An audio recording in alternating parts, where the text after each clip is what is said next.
Hi folks, this is Elgin Subway Surfer Bowling, your creative caricature marketing consultant. Well, no, that's not Elgin Bowling. This ugly mug, is just one of our students that I'm teaching in the caricature correspondence course. But in today's lesson, I wanted to give you an idea of a method I use for getting a likeness for studio caricature. A lot of you have written in and say, well, we don't want to see you draw something, so just want to give you a sneak peek, into, kind of what my process is. I use what I call the scribble scrabble method. That's just relaxing and finding the image. Now I first start with the nose, usually, because it's a center of interest, and I can work around that. Next thing that I go to usually is the eyes, and if you notice, not doing this photorealistically, I'm just making shapes. Then I go to the next interesting thing that I see. I see this character has enormous cheeks, like he's a hamster or something. I don't know what he's hiding in there, Buicks or acorns, whatever. I might even think, well, what animal does he remind me of? He kind of reminds me of a chipmunk, so I follow along here, the contours of that. Again, making this nice and loose. Eyebrows just kind of go up like this.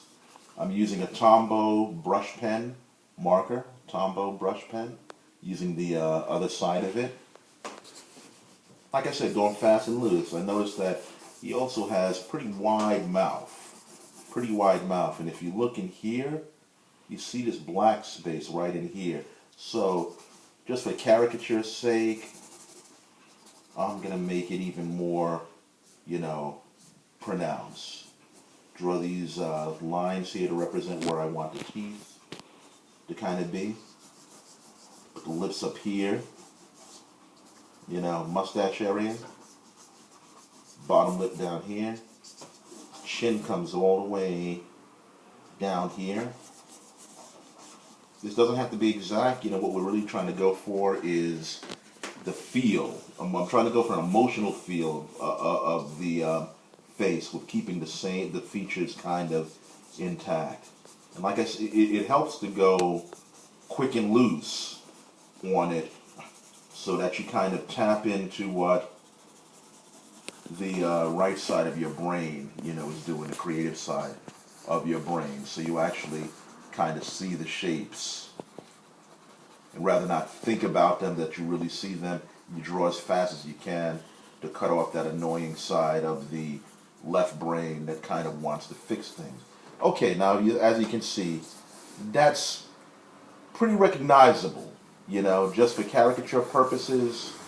I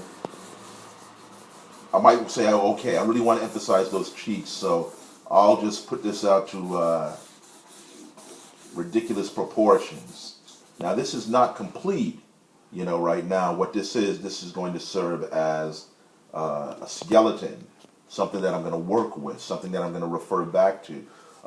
In another stage, which I'll show you in another video, what I will do is I'll put tracing paper over this sketch. I'll still refer to this one for a reference, and I'll start to flesh this out. Once I'm happy with what I've drawn, then we'll scan it, photocopy it, throw it back in the computer, maybe color it in Photoshop or another type of software program, and take it from there. So this is really just one of the methods that I use, and that you can use also for doing quote-unquote gift caricatures, studio caricatures.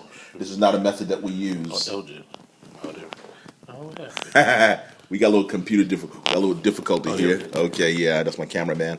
Yeah, this is, but this is live, so we're not editing this. I've got too much invested in this. This is just one method that we use for doing studio or gift kind of caricatures. This is not, a method that we use for live caricature. That's a whole different technique. So this is the scribble scrabble method. I hope this answers some of your questions, either the ones you wrote in or your unspoken questions, and I'll come back at you with more great stuff. This is Elgin, Subway Surfer, Bowling, your creative caricature marketing consultant.